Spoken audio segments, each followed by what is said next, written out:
Jonas, capítulo 4. Vamos encerrar então o livro de Jonas. Mas antes de encerrar o livro de Jonas, eu tenho uma pergunta para vocês. Quem aqui tem senso de justiça?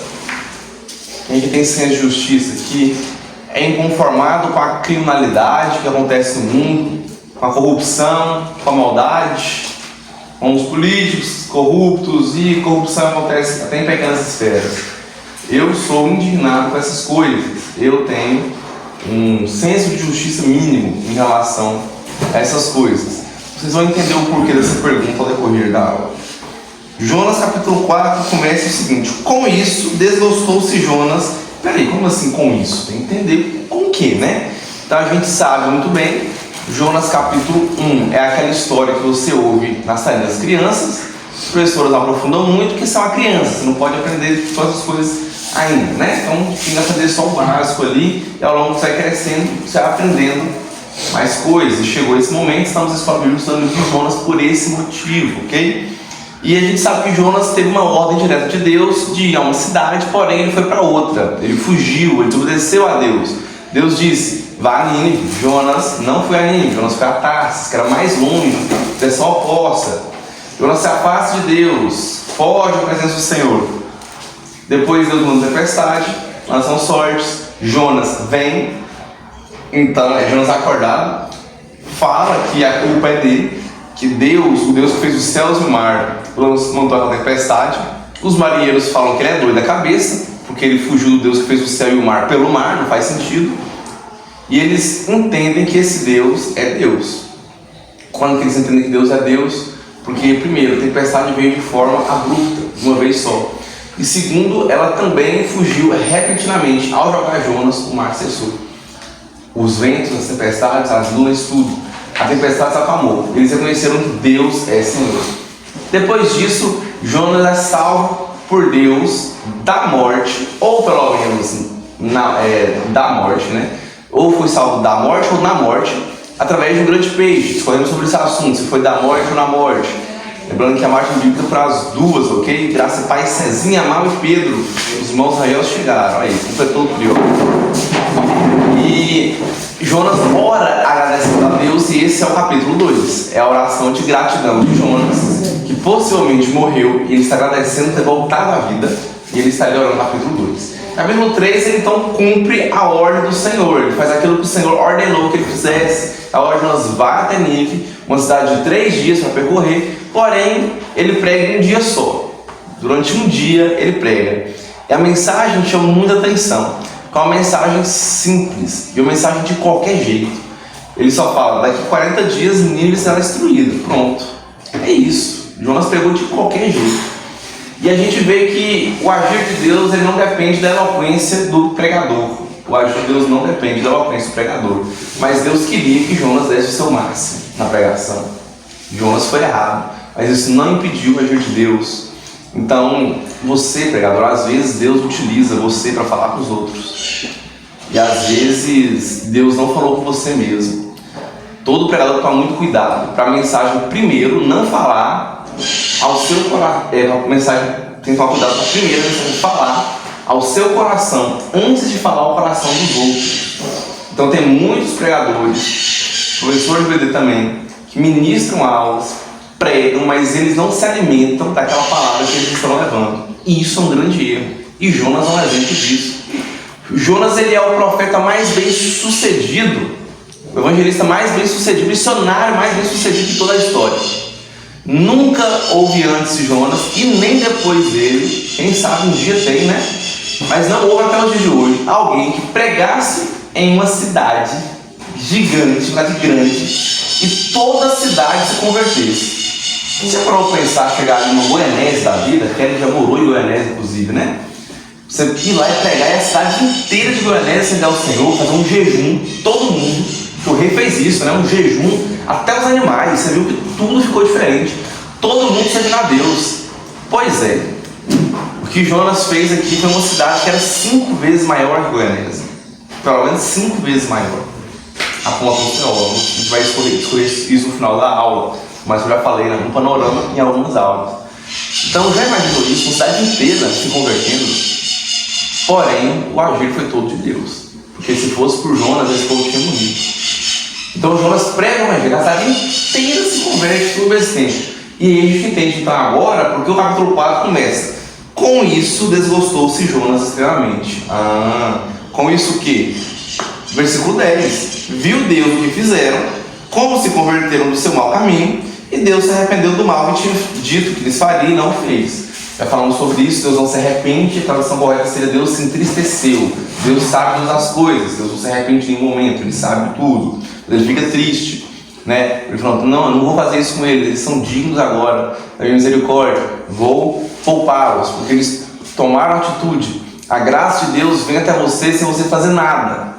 Sem você fazer nada. O que os ninivitas fizeram para merecer essa pregação? O que os ninivitas fizeram? O agir foi todo de Deus. Deus preparou Jonas desde sua infância.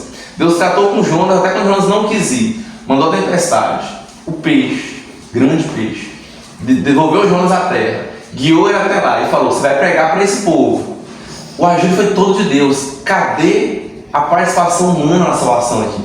Hein? Me diga, onde está a participação humana na salvação dos ninivitas? Não tem. Foi Deus que agiu o tempo todo. A salvação provém de Deus. Porém, a fé é a resposta a essa graça. E essa é a única, não, vamos dizer bem entre aspas, não é uma participação humana no processo de salvação. Nós somos arminianos, né? Mas isso é a resposta para a graça de Deus. Os ninivitas responderam à graça de Deus. Jejum na cidade inteira. O rei se dobrou a Deus, cara. A cidade toda creu. Então a fé, é Deus que produz a fé em nós. Sim, também é Deus que produz a fé em nós. Aí Deus não nos obriga. A gente leu o versículo ontem, eis que sua porta bate. Que ele pregou isso ontem. Eis que sua porta bate. Deus não arruma a porta, bate na porta. Mas qual é o seu mérito? Deus chegar até a sua porta. Deus chegou e mandou Jonas pregar e chegar até a porta dos ninivitas. Os ninivitas, em resposta a isso, creram. E a resposta vem de você. A resposta vem de você. O olhar para a serpente no deserto vem de você. O olhar para a cruz de Cristo vem de você. O tipo de solo que vai receber a semente vem de você. Mas o que você fez para merecer? O semeador e a semente foram jogadas em seu coração. O que você fez? Mas a resposta é sua. É toda sua. Deus não destinou umas pessoas para serem salvas, outras não. Os indivíduos estavam predestinados desde que o mundo é mundo para não. Mas eles responderam. A gente vê que é a soberania de Deus, mas agindo em cooperação, obviamente, com a responsabilidade humana. A gente vê que os dois, porque os indivíduos em resposta creram ao Senhor. Porém, com isso, Jonas desgostou-se, né? Ou em algumas versões ficou triste, né? Profundamente triste. Jonas não gostou do que aconteceu ali. Ele ficou amargurado. Isso aqui é uma tristeza muito profunda, tá bom? Isso aqui não é só, tipo, sei lá, o Vasco perdeu a Copa do Brasil e beleza, eu tô triste. Eu queria que o Vasco não tivesse ganhado do Corinthians. Não ganhou. Tô triste. Não é isso. Não é? Nem compara com isso. Essa tristeza aqui é maior do que a de perder um ente querido. Vocês não estão entendendo. É uma tristeza muito profunda, ao ponto de Jonas desejar a morte. Se vocês lerem em casa, vocês viram. Jonas deseja a própria morte. Jonas fica com raiva. Ele fica triste e fica com raiva. Agora, por que Jonas ficou com raiva? Por quê, né? É engraçado isso, porque às vezes a gente quer que Deus se dobre a nossa vontade. Essa é a verdade. Jonas queria isso. Jonas ficou com raiva. E aí, ao invés de ficar especulando por que Jonas ficou com raiva, a gente pode ler o próximo versículo e entender por que ele ficou com raiva, né? Ele mesmo fala, versículo 2: E orou ao Senhor e disse: Senhor, não fosse o que eu disse estando ainda na terra. Por isso me adiantei, fugindo para Tarsis, pois sabia que és Deus clemente e misericordioso, e tardio em irar-se, e grande em benignidade, e que te arrependes do mal. Jonas aqui está com raiva, está triste, porque os ninivitas foram salvos. É tão vergonhoso falar isso, cara. É muito vergonhoso falar isso. Já pensou, a gente vai falar assim, O Vitão está emburrado, está triste. Kelly pergunta: o que foi? Eu perdi alguma coisa? Eu falo: Kelly, o Vitão está assim porque o Igor Filho entregou sua vida a Jesus. O Igor Filho aceitou a Cristo. O Vitão está contrariado. Então acho que meu filho não merecia estar aqui. Já pensou? Agora já pensou alguém fazer um profeta, um homem de Deus? Não tinha pastor na época. Um pastor bem, um pastor missionário, aqueles que pegam, que muitas pessoas se convertem. Ele está triste não porque um Igor Filho se converteu, mas porque uma cidade inteira se converteu. Que vergonhoso é falar isso em voz alta. Mas é exatamente isso que está acontecendo aqui. A história de Jonas vai muito além de ser engolido por um grande peixe, gente. Isso aqui é o centro da mensagem de Jonas. Jonas, primeiramente, precisava ter seu coração transformado por Deus. A gente vê aqui que todo mundo dobra o seu coração para Deus. Até os animais, até uma planta. Tem ali em casa um verme, um inseto. Pagãos que estavam clamando politeísmo ali, clamando deuses falsos, reconheceram que Deus é Deus pela tempestade. Caraca, esse Deus aqui existe mesmo. Os ninivitas ouvem que esse Deus poderoso vai destruir a cidade deles e se convertem. Jonas não. A gente vê que o arrependimento de Jonas não foi genuíno. E aquela oração que ele fez no meio do grande peixe é uma oração sim de gratidão. Porém, como ele estava agindo após essa gratidão? O que ele estava fazendo com isso? Deus te salvou, beleza, obrigado Senhor, o Senhor me salvou. E o que você faz com isso todos os dias da sua vida? O que você faz com a graça que Deus lhe deu? O que você faz, porque Deus, da mesma forma que Ele tirou Jonas do Hades, Ele te livra do Hades também. Ele te tirou do abismo, através do sangue do teu Filho enviado aqui, Jesus Cristo. E o que você faz com isso? Você também ora e agradece, obrigado, porque o Senhor me salvou, e continua com seu coração endurecido, continua com o seu egoísmo. Vocês vão perceber que Jonas é muito egoísta aqui o tempo todo. Continua achando que você é Deus, que você determina quem tem que ser salvo e quem não é salvo. Você obedece a Deus, mas obedece sem se dedicar ao máximo. Você obedece com rancor no coração. É isso que Jonas fez aqui. A gente vê que Jonas ele não estava tão habilitado assim para fazer algo do Senhor quanto deveria. Então não esquece de colocar o Cezinho Pedro, porque chegou depois da chamada dele. Então Jonas estava com o coração endurecido e foi fazer algo do Senhor mesmo assim. Mas Deus quer tratar o seu coração antes de você fazer algo do Senhor. E todo mundo faz algo do Senhor. Uns em uns departamentos e outros em outros. Mas todo mundo tem que evangelizar. Todo mundo tem que pregar, discipular. Isso é para todos os cristãos. Não é para alguns líderes religiosos, não. Para todos os cristãos. Todo mundo tem que fazer isso. E Jonas aqui precisava mais da mensagem que ele estava levando do que os outros. Porque se Nínive estava para ser destruído em 40 dias, Jonas quase foi destruído no mesmo dia que ele viajou. Pois acredita-se que a tempestade veio assim que eles embarcaram. Porque no texto bíblico fala que eles viram a terra e que eles tentaram voltar para a terra e o vento não deixava. E a tempestade veio de uma vez. Os marinheiros não teriam viajado se a tempestade viesse uma vez. Então, a tempestade foi sobrenatural, ao ponto deles especularem quem é o culpado. Alguém tem uma culpa moral. Isso vem dos deuses. Não tem como isso é algo natural. É eles vendo que tem uma ajuda de Deus ali, mesmo sem conhecer Deus. Mas quando conhecem, reconhecem que Ele é o Senhor. Jonas, não. Jonas sabia que Deus era misericordioso. E a gente vê que não adianta uma boa teologia se não tem um coração direcionado a Deus. Jonas sabia que Deus era. Eu sei que o Senhor é compassivo. Eu sei que o Senhor é misericordioso, clemente, tardio em irar-se, grande em benignidade e que se arrepende do mal. Isso é, que não gosta do mal, se entristece com o mal e que Deus perdoa.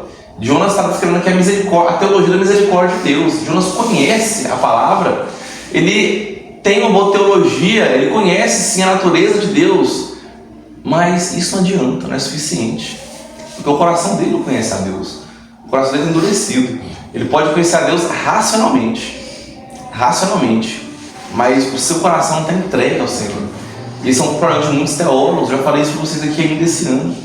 Ao fazer teologia, eles falam muito sobre isso e tem que bater essa tecla mesmo. Você fica tão preocupado em entender o contexto, tão preocupado em se aprofundar e estudar aquilo ali, o que é bom, mas que você passa a trocar o seu tempo de devoção a Deus apenas ao estudo, e isso é um problema. Você deve estudar a Bíblia sim, mas não troque a sua devoção. Você tem que ler um texto bíblico por ler o texto bíblico, fazendo devocional e estudar o texto bíblico. São três coisas completamente diferentes. Ambas são disciplinas espirituais, as três. É leitura bíblica, estudo bíblico e devocional. São três coisas diferentes. Saber diferenciar elas e dosar elas na sua vida. Claro que um teólogo ele vai tender a estudar mais, porque ele está formando para isso, né? É função fazer isso. Um pastor vai ter, mas é necessário que você tenha os três dosados.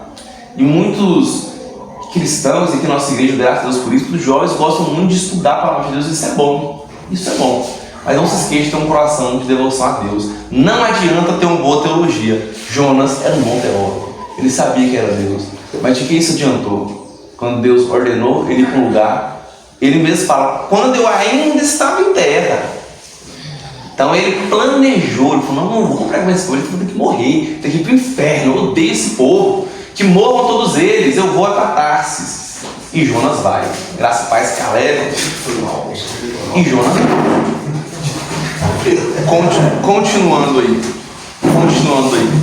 essa tristeza, essa raiva de Jonas eram tão grandes que Jonas fala. Jonas está orando, né? Olha, lembrando que isso é uma oração, tá? Peço-te, pois, ó Senhor, tira de minha vida, porque melhor me é morrer do que viver. Aqui Jonas está falando com raiva, tá? Com raiva. Ele está irado. Às vezes a gente olha assim para uma passagem bíblica e pensa, quanta irreverência, né? Tem uma passagem específica que eu mesmo, rapaz, quando eu li a primeira vez eu me espantei. Eu acho que vocês também. Não tem como, essa pra mim é mais assim. Caim acabou de matar Abel. Aí Deus chega e Deus quer uma confissão, né? Deus sabe tudo, obviamente. Ele quer uma confissão, ele quer que você confesse. Aí ele chega e pergunta, ei Caim, onde está o seu irmão? Caim vira, eu sei lá. Eu não sou tutor do meu irmão, ou uma linguagem mais fácil de compreender, eu não sou pai dele. Eu não sou responsável, não sou pai dele, eu lá sei. Rapaz, quanta audácia virar para Deus e falar isso. Que audácia. Aí ele dá essa patada em Deus, rapaz. Aí Deus vira, então ele não vai confessar. O coração endurecido, então Deus confronta. Sempre que você está com o coração endurecido, Deus te confronta. E isso é Deus te dando outra chance para você amolecer o seu coração. Deus confronta Caim e fala, o que é isso que fizeste? Deus não fala mais nada, ele só fala, o que é isso que fizeste? O sangue do teu irmão clama a terra por mim. Isso é, Deus pergunta, onde é seu irmão? Eu sei lá, não sou pai dele, eu sei o que você fez. E o sangue dele está clamando. O que você fez com o seu irmão, rapaz? Ele agora na sua cara, quem é você para falar isso? Você está errado. O que você fez com o seu irmão? Cadê o seu irmão? Cadê? Cadê o som do louvor, da oração dele que eu jamais escuto? Cadê? E Caim baixa a cabeça. A gente vê que até um homem de coração endurecido, quando são confrontados com Deus, abaixam a cabeça. Jonas não. Jonas não baixou a cabeça, não. Jonas, no auge do seu orgulho, e lembrando que o profeta mais bem sucedido, né? Jonas, no auge do seu orgulho, ele espera que Deus mude de ideia até o último momento. Vocês vão ver isso no final do estudo, do meio para o final. Jonas esperava, ele acreditava que Deus poderia mudar de ideia ainda até no finalzinho, mesmo conhecendo a natureza de Deus, conforme a oração que ele falou. E ele pede a própria morte. Senhor, não, eu quero morrer. Ele está bravo. Jonas acha que está no seu direito. E aí Deus vai, assim como fez com Caim, confrontar Jonas, no versículo 4. Mas antes, um ponto que não pode passar despercebido aqui é a questão do suicídio. Jonas aqui deseja a própria morte. Ele fala que quer morrer. Isso aqui não é só uma linguagem poética, tá? Não. Lembrando que o texto é uma narrativa histórica, e a gente tem que ver a maior parte, né, do outro como sendo realmente uma descrição literal. Isso é, Jonas falou exatamente essas palavras. Uma coisa interessante de Jonas é que Jonas, no final, ele se converte. Com certeza. E nós vamos entender o porquê. Não fala do seu livro, fala da sua vida. Nós vamos entender o porquê. Tem como a gente especular isso sim, com tranquilidade. Mas Jonas, ele fala de morrer mesmo. Eu quero morrer. Quanta ingratidão! Deus acabou de salvar Jonas do ventre de peixe, mas Jonas queria que uma cidade inteira morresse. Jonas acabou de ser salvo por Deus, faz uma oração belíssima, né? Alguns dias atrás, provavelmente, talvez ele não foi cuspido em Nínive.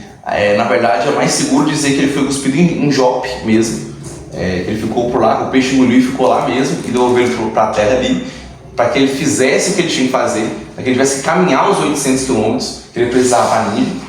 Muito provavelmente ele fez isso, tudo sujo, né, com ácido de peixe ali, e ele foi. E chegando lá, o povo se arrepende. E Jonas não. Jonas foi salvo da morte, mas ele não quer que os outros sejam salvos também. Ele é exclusivista. Ele acredita que só ele e o seu povo, os judeus, devem ser salvos. E às vezes a gente não é assim, paneleiro, né? Não quer que ninguém chegue de novo na igreja. Não quer que ninguém entre no seu grupinho, porque o meu grupo é o melhor. Às vezes você fica triste, irado com a conversão de um irmão. Você olha e pensa, o que é aquele ali que já bateu até na mãe? Quem é aquele cara ali, Deus? O cara foi preso ali por tráfico de droga. O cara foi preso ali, tem 3 homicídios nas costas, bateu até na mãe. O cara desse aí abandonou a mulher com a filha. Esse cara na igreja, pois é, Jesus transforma. E se ele estiver mentindo, fazendo algum tipo de teatro, a máscara um dia vai cair, fique tranquilo, que a mão de Deus vai estar sobre ele, não você, ok? Lembra da pergunta que eu fiz no início, o senso de justiça? Quem aqui tem um senso de justiça, quem fica indignado perante as coisas ruins que acontecem nesse mundo? Pois é, não adianta nada você ficar indignado com a injustiça, se você não pratica a justiça de Deus. Lembra-se do monte de bem-aventurança? Quarta, bem-aventurados têm fome e sede de justiça. Vocês sabem muito bem o que isso significa agora. Profundidade. Vou expor que não dá tempo. Então, fome e sede de justiça de Deus, não há justiça humana. Porque para a justiça humana, os indivíduos mereciam morrer mesmo. Eles eram maus, violentos. E eles abandonaram a violência para seguir a Deus, para se curvar diante de Deus. Isso é o correto. Nós devemos deixar tudo aquilo que está face de Deus para servir a Ele. E Jonas não queria aceitar. Jonas estava com um senso de justiça tão rígido ao ponto de ficar cego para a justiça divina, que é a principal. A misericórdia de Deus, que tem que alcançar o mundo todo. O nosso objetivo é que o mundo todo se curve para o Senhor. Se os chineses curvarem o Senhor, amém, glória a Deus por isso. Os indianos, amém, glória a Deus por isso. A Coreia do Norte, amém. A Rússia, glória ao Senhor. Que todos os países, todas as nações se curvem a Deus. Esse é o nosso objetivo. É isso que a gente quer. E nunca devemos desejar nossa própria morte. Nunca. Lohan, mas a gente tem na Bíblia vários servos de Deus, como o próprio Jonas, que ele desejou a própria morte.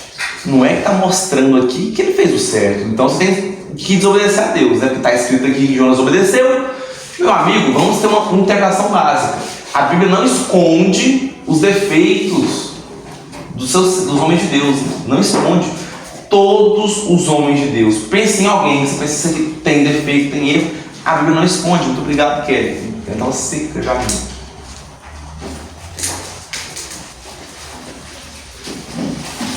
Abraão, né? O pai da fé, da nova aliança. Pois é, mentiu. Moisés, o mais manso, ficou irado, nem entrou na terra prometida. Não, Josué, não preparou um sucessor. Todos que você pensar cometerão algum pecado, algum deslize, todos, sem exceção, todos. E a Bíblia não esconde. Cara, Salomão, como sabe, eles viu do mal, poligâmico. Então, assim, todos sem exceção, tem algum erro. Davi, não vou nem falar, vocês sabem, viu isso ano passado. Então, Jonas também. Então, não é porque ele fez isso que você deve fazer isso, um exemplo. Mas tem mais pessoas. Elias fez isso. E o paralelo de Jonas com Elias aqui é inevitável. É para a gente inevitável. A gente tem que pensar Jonas e Elias. Você vê que Jonas veio pouco tempo depois de Elias, foi muito tempo depois. Elias deseja sua própria morte. Por quê? Alguém sabe dizer o porquê? Elias prega e o povo não aceita a mensagem de Deus. Jonas quer morrer porque o povo aceitou a mensagem de Deus. Elias está tão triste, fala: Senhor, não me leva, não vale a pena viver. O povo não aceita a mensagem do Senhor, o povo quer ficar em promiscuidade, quer continuar na mesma vida que eles estão, não vale a pena estar aqui. Mas Jonas não, Jonas chora, está com raiva e triste porque o povo se converteu. Isso não faz sentido.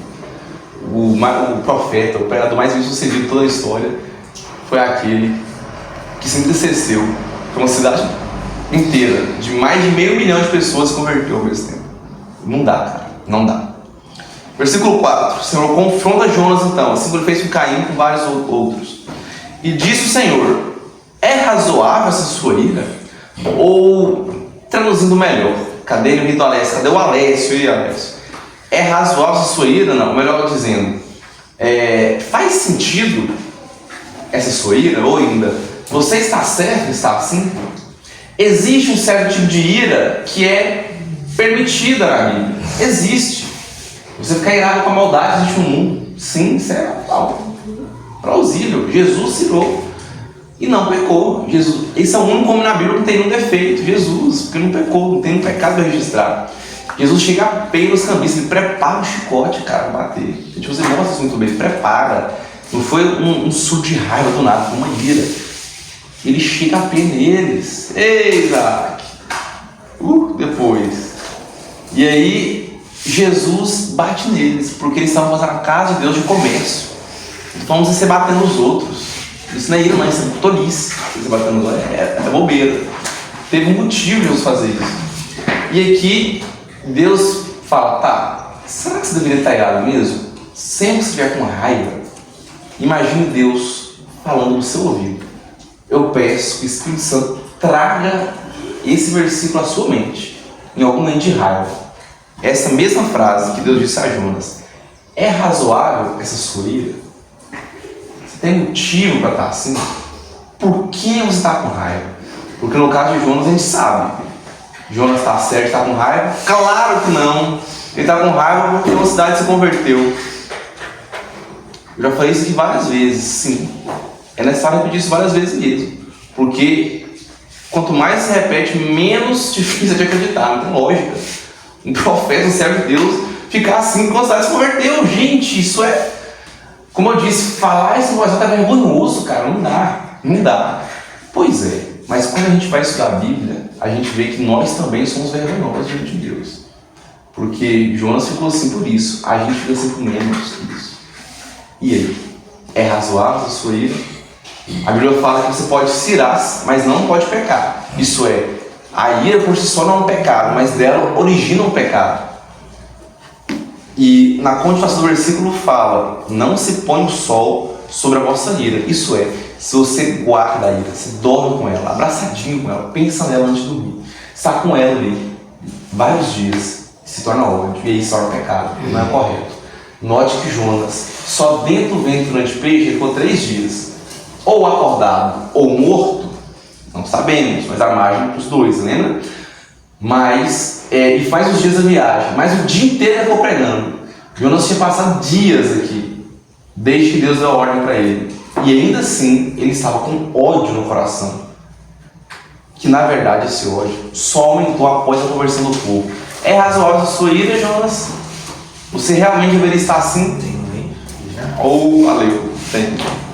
As duas vai ser a conta hoje. A garantia. Obrigado. Então, Jonas, você está correto em estar pensando assim? Essa raiva vai passar? Não. Essa ira de Jonas é um tipo que passa. Dormiu, acordou, pôs o sol, acabou a ira. Não. É um ódio pelos ninivitas que não teria fim se Deus não tratasse o coração dele. É razoável essa sua ira? Não se esqueçam de se irar, mas sempre pecar. Porque a ira pode se tornar um pecado. Ok? Se sua ira afeta os outros, é pecado. Se sua ira não é por causa da justiça de Deus, e sim por causa da justiça dos homens, é pecado. Se sua ira te faz sair de si, é pecado. Se sua ira perdura por vários dias, é pecado. Versículo 5. O que Jonas fez então, depois Deus falou isso para ele? Então Jonas saiu da cidade. Sabe aqueles meninos burrão? Tô grilado, sai daqui, não quero não. Saiu da cidade e assentou-se ao oriente da mesma. E ali fez uma enramada e repousou debaixo dela, à sombra, até ver o que aconteceria à cidade. Então a gente tem que imaginar o seguinte: Jonas está lá, pregou. Sabe quando você vê todo o trabalho que foi feito, assim, cara, você fica orgulhoso, feliz, né? Você olha e você, cara, Deus agiu aqui, ó, pra você ver. Aquele lista dobrou a Deus, e também, olha como tá. Ai, que beleza, cara, imagina você tá ali, até o rei, tudo sujo de cinza, rasgou suas veias, está com vestido de pano de saco, se humilhando, vestiu até os animalzinhos, você passa na rua, você vê lá, o cara com o jumentinho lá, tudo vestidinho de saco. E você, cara, que lindo isso, a cidade inteira se dobrou ao Senhor, que beleza. Eu fico imaginando aqueles hinos que falam que até os animais se prostram ao Senhor, né, que rujam, que falam a Deus, as montanhas se prostram, os mares rugem, que toda língua confessará ao Senhor, todo joelho se dobrará. Veja os tronos de todos os outros reis dobrados aos pés do Senhor. Quem eram esses reis? Todos. Cara, isso é lindo, é glorioso de se imaginar. Mas Jonas fica triste, com raiva quando vê isso. Ele vê isso na cara dele, a cidade inteira. Cara, não. Aí ele vai orar para falar com Deus, não é para falar o que você deveria falar, é Senhor, muito obrigado, pois eu sei que essa obra não é minha. Eu não tenho mérito nenhum, aliás, eu nem queria vir. O Senhor me fez vir aqui. O Senhor me deu outra chance. O Senhor trabalhou meu coração. Eu preguei de qualquer jeito. Eu não preparei o sermão da maneira que eu deveria preparar. Mas o Senhor tocou o coração das pessoas. Essa obra é toda sua. Eu fui um instrumento, mas nem isso eu soube ser direito. Perdoe-me e muito obrigado, porque a cidade inteira se converteu. Estou muito feliz por isso. Vou voltar e contar ao seu povo agora, o povo de Deus, o meu povo, o que aconteceu aqui. Não. Ele ia orar para reclamar, falar, Deus, o Senhor está errado. Ele está debatendo com Deus, gente. Ele está falando que Deus está errado. Quando você está com raiva, você normalmente acha que tem razão. É umas situações que existem opiniões, é claro, né? Claro, tem situação que te irrita, mas normalmente você acha que está razão. Jonas achava que estava certo ali. Eu estou certo. Esse povo tinha que morrer. E o Senhor perdoou eles. O Senhor perdoou eles. Não podia perdoar eles. E aí Deus, é razoável sua ira? Jonas entende e sai da cidade, irritado. Logo, mas certeza que sabe, absoluta, gente. Olha o que ele fez, ele saiu, ele foi para o oriente da cidade, né? E ele ficou lá, no lugar mais alto, olhando a cidade, esperando, com uma pipoquinha, né? Se fosse hoje em dia, o cara tá com a pipoquinha de micro-ondas, bacon é melhor, coloca lá de esperando Deus mandar fogo do céu para destruir aquela cidade. Tipo assim, vai que Deus mudou de ideia. Ou então vai que esse povo converteu, foi nada. Sabe aquele irmãozinho que entra e fala, não, espera para você ver, você não fala nada não, espera aí, você vai ver. Você vai ver, duvido. Talvez realmente o cara converteu, como eu falei, não se preocupe com isso. Aliás, se preocupe com isso, mas não para ficar assistindo de camarote. Não a fazer que nem Jonas, torcendo pelo fracasso apenas para ter razão. Não tem gente que não é assim? O que você tem que fazer? Você tem que ir lá, já que você tem esse medo, o que você vai fazer para contribuir para que a conversão daquele cara seja genuína? Chegar e se aproximar de falar, cara, essa é a noção de Deus. Você está na igreja, está aqui, mas é necessário mais coisa. É necessário firmar suas raízes sobre uma nação de águas vivas que é Jesus Cristo. Firmar seus pés sobre a rocha, para você não cair, não vacilar. Ok? Para você ter muito fruto, beleza? Então ajuda o cara a não ficar de longe olhando. Tem gente que faz assim? Não tem gente. Ano que vem é época disso, inclusive. Na política. Bolsonaro era presidente, atualmente é o Lula. Teve gente que estava torcendo para o governo Bolsonaro, esse governo ruim, só para encher a boca e falar. Eu avisei. Assim como tem gente que torce para o governo do Lula ser ruim, apenas para falar a mesma coisa. Eu avisei. Não faz sentido torcer para um presidente ser ruim se você mora nesse país. Se você é cristão, você não quer que nenhum presidente seja ruim, é óbvio, mas assim, especialmente onde você tá, cara. Assim, não faz sentido, é muito egoísmo, não é? Pois é, Jonas está sendo egoísta aqui, realmente. Ele prefere estar certo. É o povo morra do que o povo se converta. E ele se afasta, na esperança que Deus mude de ideia, sendo que, ao invés disso, é ele que deveria mudar de ideia. E o que acontece então? A história não acabou aqui. Jonas fica ali, e agora, na cronologia desses 7 versículos que a gente vai ler aqui, 7 não, 5, já foi 5, 6, né? Esses 6 versículos que a gente vai ler aqui, Jonas tem um diálogo com Deus, e Deus conversa com Jonas. E esse diálogo é um dos diálogos mais importantes que a gente tem nesse livro, e inclusive em toda a Bíblia, tá? Um dos diálogos mais importantes que tem em toda a Bíblia. Vocês vão entender o porquê.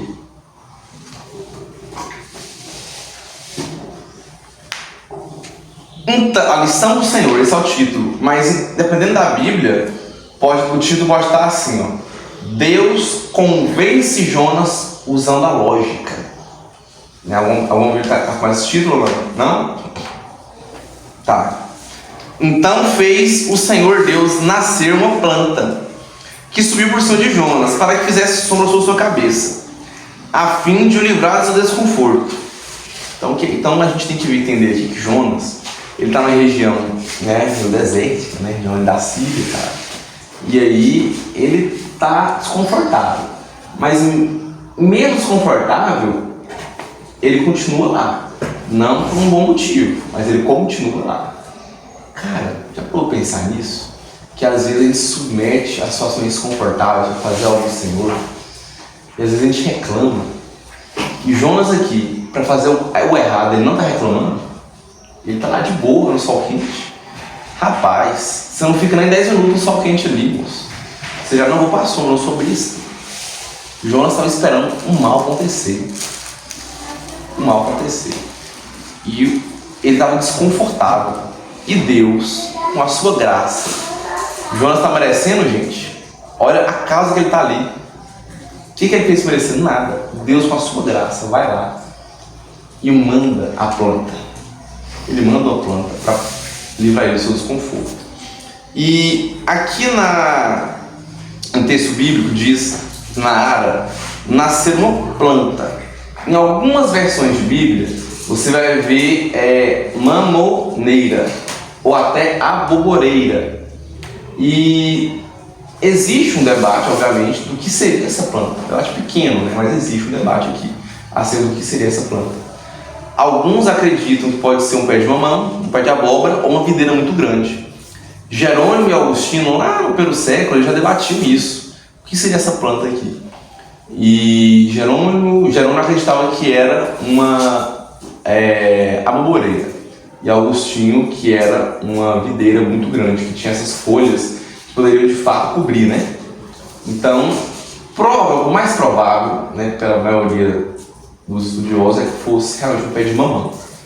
E a gente vê que tem questões teológicas que às vezes a gente se alonga, debate, elas se aprofunda, estuda e não dá muita importância. Tanto faz qualquer planta que chama, um pouco importa. Um pé de mamão, isso aí.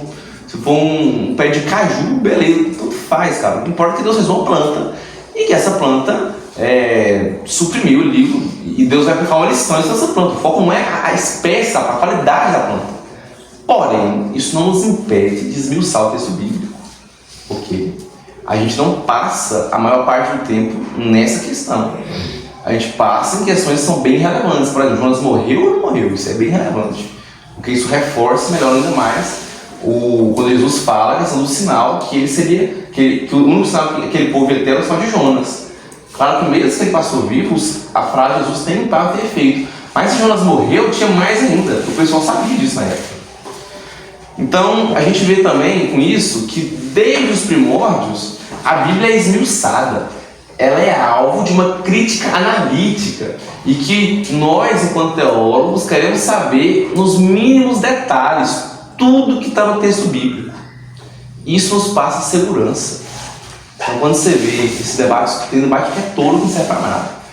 Mas o cara especular qual planta era, isso não é tolice. Isso é ele fazer o papel de casa dele. Isso é o mínimo.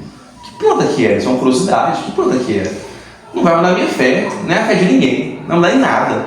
Mas eu quero saber. Quais são as plantas típicas da região? Estude. Então a gente vê, isso nos passa segurança. A gente vê que a Bíblia é estudada minuciosamente, desde o início, desde o primeiro século. Isso nos passa segurança acerca das interpretações que vieram. Por isso é muito difícil encontrar algo novo no texto bíblico, é muito raro.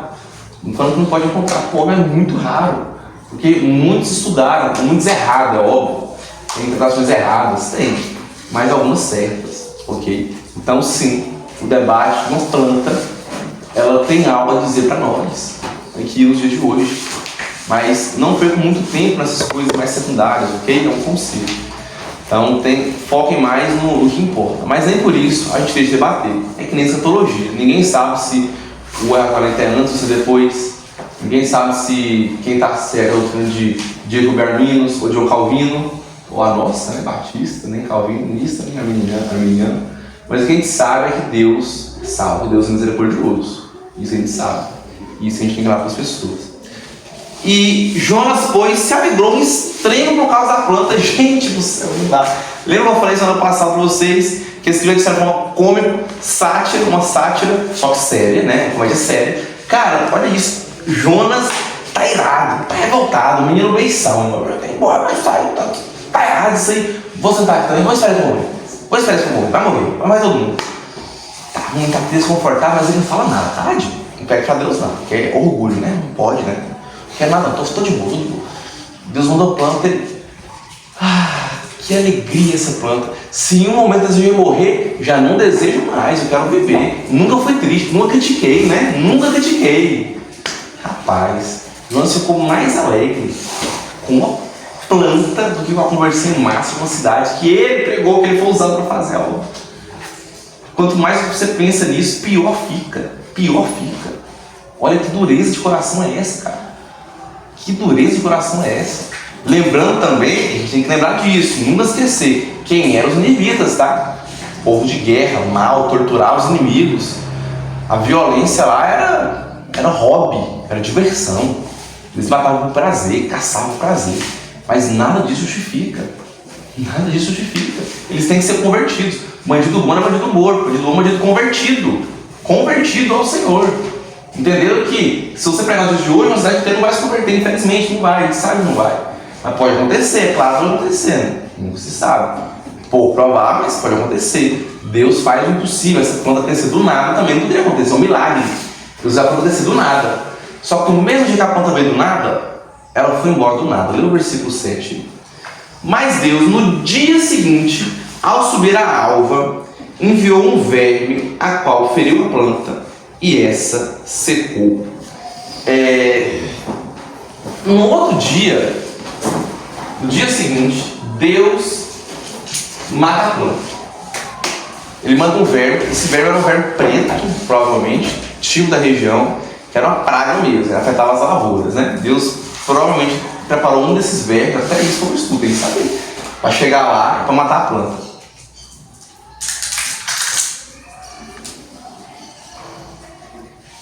Aí a planta não aguentou, secou, morreu. Nasceu num dia, morreu no outro dia.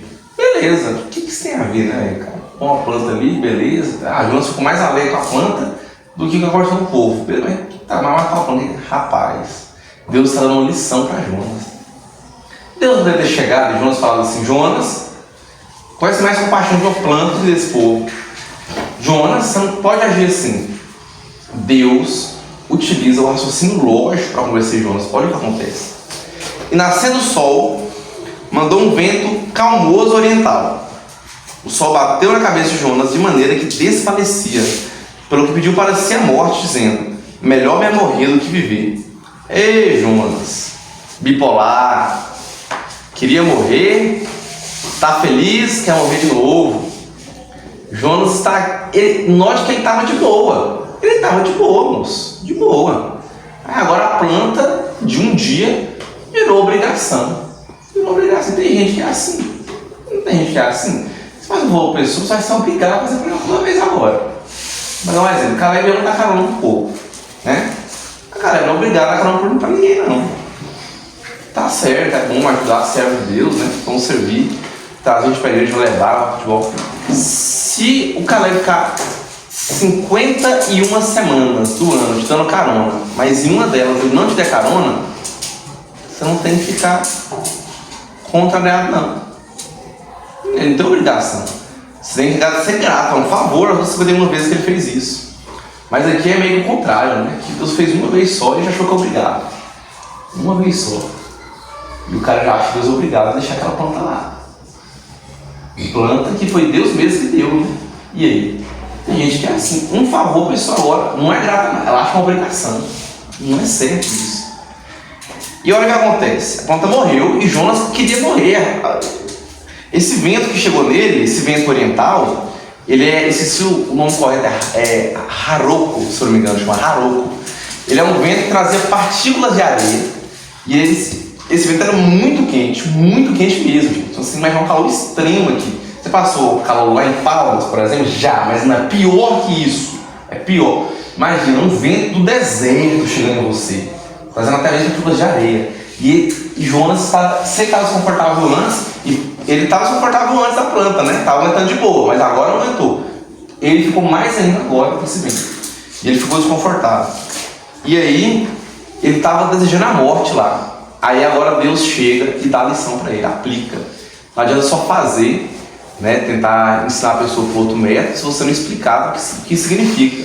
Porque às vezes a pessoa está com dificuldade de enxergar o que significa.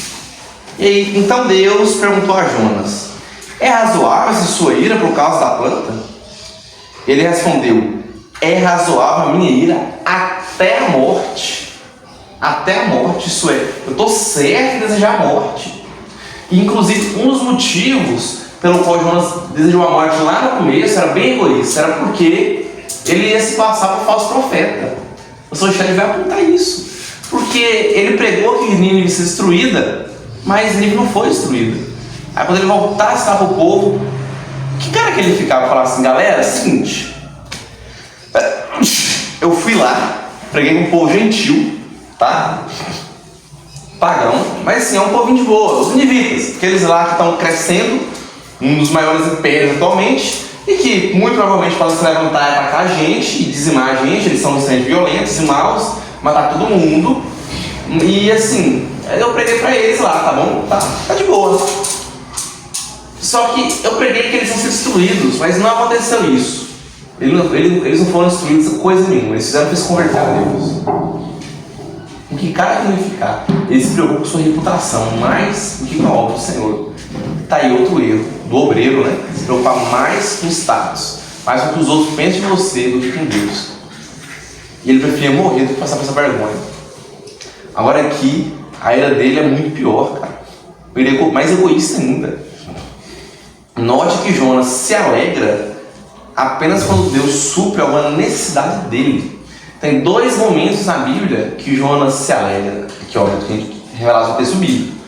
Uma, quando Deus o livra do vento do grande peixe. E a outra, quando Deus mandou planta para tampar do sol. Uma sombrinha. Simples assim. Ele só agradece isso. Ele não agradece quando os indivíduos se convertem, que é o principal. Ele não agradece quando o povo no navio que estava lá, os pagãos, se convertem. Você não vê ele agradecendo. Não. Ele está preocupado com a pele dele. Em Jó aí está preocupado com o que acontecer com ele. E aí? Tanto que naquela oração ele fala que Deus ouviu o clamor dele. Isso é, Jonas clamou a Deus antes daquele instante, daquela oração. Aquela oração fala do passado. Ele clamou a Jonas, provavelmente clamou a Deus porque caía ali na água. Ele clamou a Deus, ele caiu clamando a Deus. É tudo que ele tinha que fazer. Quando ele viu que só Deus podia salvar a vida dele, ele fez isso. E ele agradece depois, obrigado. O povo é salvo. Não, aí não. Eu tô com raiva, eu quero morrer. A planta veio, o Senhor. Sou extremamente alegre e confortável, a planta morre. Agora eu quero morrer também. Vou ver pra quê? É razoável a sua ira. E agora Jonas, diferentemente outra vez que ele viu que estava errado, nem sempre quem cala é consciente. Às vezes quem cala só quer paz mesmo, né? Só não quer debater com você porque você é um tapado, que não vai adiantar nada bater com você. E a pessoa não quer debater, você é ignorante. E se não tem proveito, não debata, se não tem nenhum proveito. Então a pessoa às vezes não quer debater, não é porque ela consentiu. Mas naquele caso ali, Jonas consentiu. Porque tem situações que a gente coloca o nosso rabinho entre as pernas. Você vê que você está errado, tem que ficar calado mesmo. Tem que ficar calado e repensar. Se você estiver certo, de cabeça fria você vai ver que você está certo. Se não, fique calado com o rabo entre as pernas. Jonas ficou desse jeito. Na primeira vez Deus falou com ele: é razoável a sua ira, Jonas? Agora não. Agora Jonas rebate e fala: sim, eu estou certo, está com raiva. Tá, então beleza, Jonas, você está certo. Quem fez crescer a planta? Pois é, Deus fez crescer a planta. Deus deu, Deus tomou. Bendito seja o nome do Senhor, né? Pois é, e quando a gente vê que Jó fala isso até para os próprios filhos, seus bens, Jonas já pensa diferente em relação a uma planta que ele não cuidou. E foi pura providência divina. Jonas achava que tinha o direito de estar com raiva. E até a morte, estava com desejar a morte por causa disso, mas estava completamente errado. E aí Deus fala, versículo 10: tornou o Senhor Tens compaixão da planta que não te custou trabalho, a qual não fizeste crescer, que numa noite cresceu e numa noite pereceu. Então você não fez nada para nascer, cara. Eu mudei ela para você. O que você veio? Você que trouxe a mudinha, plantou aí, a planta de enxerga? Como é que você fez? Você, como olha nela, você veio que uns dias antes sabia já que eu ia mudar para cá. E preparar essa planta. Não, eu plantei essa planta, você não fez nada. E você está com dó dessa planta. Na verdade, Deus está falando aí o seguinte: está com dó de você mesmo. Né? A dó dele não é só da planta, ele está com dó da planta, é claro. Mas ele estava com dó dele, porque agora ele estava desconfortável naquele sol escaldante. A gente não vê também que tem pessoas que têm mais dó de plantas do que de pessoas. Tem pessoas que têm mais dó de animais do que de pessoas. Pessoas que fazem festa e aniversário para cachorro, mas não dá uma Omnitex mendigo na rua, não tem coragem. Se der dinheiro, vai que usa droga ou pinga, né? Falando uma Omnitex, pode. Então, assim, tem pessoa que. Gente, que absurdo isso. Isso é insano. Aqui perto da gente não há tantas pessoas, não tem, tá? Tem poucas pessoas assim. A gente não vê muito aqui no interior de Goiás isso. Mas os grandes centros urbanos aqui no nosso Brasil, se vocês acompanham minimamente redes sociais, vocês sabem o que eu tô falando. Essa quantidade de pessoas é maior do que deveria. Uma pessoa já é muito, tem muita gente assim. A pessoa prefere salvar a vida, às vezes, do próprio cachorro, do próprio cavalo, do que do ser humano, se ela pudesse escolher. Quanto mais nesse caso aqui, um ser humano marginal, né? Violento como esse aqui, uma planta vale mais. Porque essa planta me é útil. Essa planta me faz sombra. E você viu que Jonas, ele estava disposto a esperar os 40 dias. Porque ele dormiu de um dia para o outro. Ele quer esperar os 40 dias. Mas Deus não permite. Deus tira a planta para ensinar Jonas. Através do raciocínio lógico. Olha a implicação lógica aí. Versículo 11. Vamos ler o final do 10 de novo. Tens compaixão da planta que não custou trabalho, não fizeste crescer, que numa noite nasceu, numa noite pereceu, e não hei eu de ter compaixão da grande cidade de Nínive, em que há mais de 120 mil pessoas que não sabem discernir entre a mão direita e a mão esquerda, e também muitos animais. Isso é, a vida dos ninivitas, e até dos animais ninivitas, os animais dessa planta, é uma planta só que eu cresci agora, levei, fui eu que fiz. Eu fiz a planta nascer, eu matei a planta, tá com dó dela, porque é uma planta, cara. É a quarta vez que Nínive é chamada de grande cidade. Ela era grande, populosa, muito populosa. Acredita-se que esses 120 mil aqui tem duas teorias. A primeira é duas possibilidades, na verdade. Né? A primeira é que eram 121 pessoas que não se converteram, e que precisavam ouvir a voz de Deus se converter. Isso já era o suficiente para uma cidade grande naquela época. Porém, acredita-se que não. Acredita que essas pessoas que não sabem discernir entre a mão direita e a esquerda eram crianças. Crianças não sabem discernir entre a mão esquerda e a mão direita.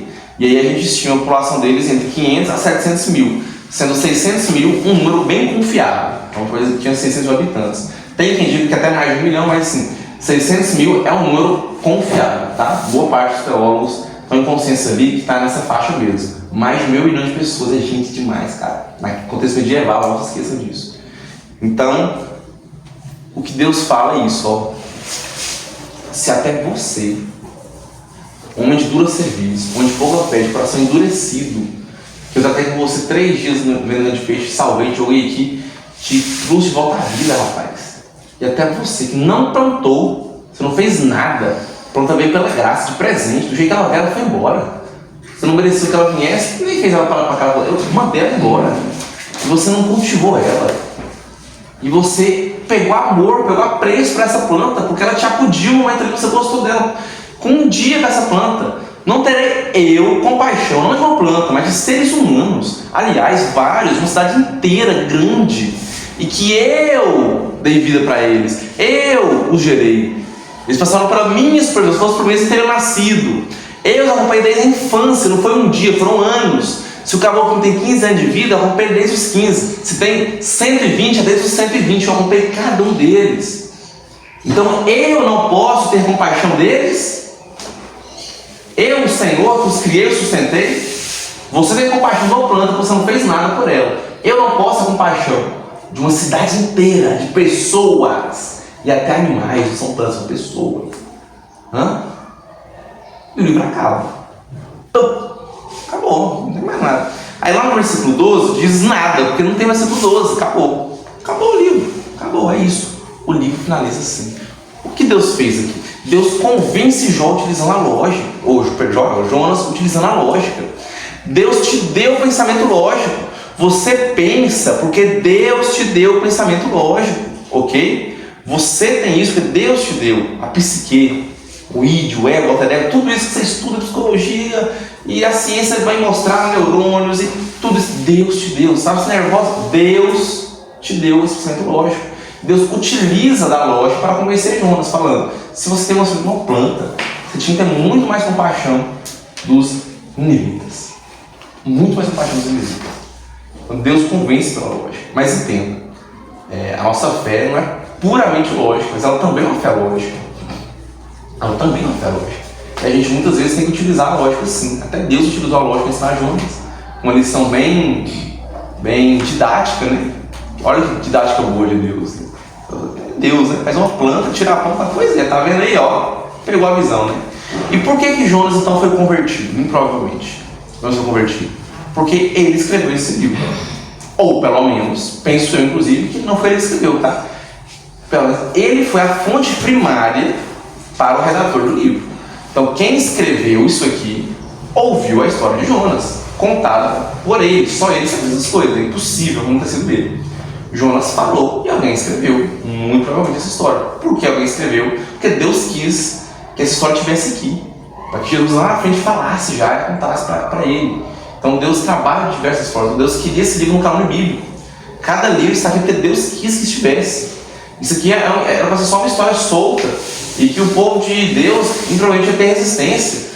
Uma cidade inteira de gentios maldosos se convertendo ao Senhor, mas ela está aqui porque Deus quis. Então Deus conduziu isso. E Jonas não esconde seus erros. Notaram isso? Jonas não esconde seus erros, ele faz os pecados. Ele mostra. E isso só poderia vir de alguém que está realmente arrependido. Se Jonas achasse que a sua ira era razoável, ele não teria escrito ou falado, penso eu que mais provável, falado para alguém tão tratamente de seus erros. Ele fala, ó, eu estava errado. Ele não mostra isso como exemplo. Ele fala que ele estava errado. Ele mostra como ele estava errado.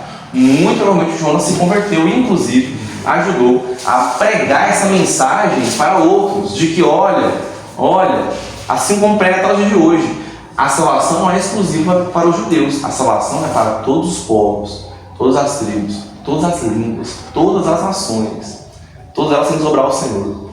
E essa é a mensagem de Jonas. Jonas termina desse jeito.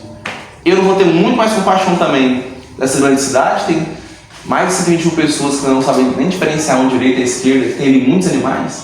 Por que o livro termina assim? Isso é incrível, cara. Primeiro, o livro termina assim o povo da época.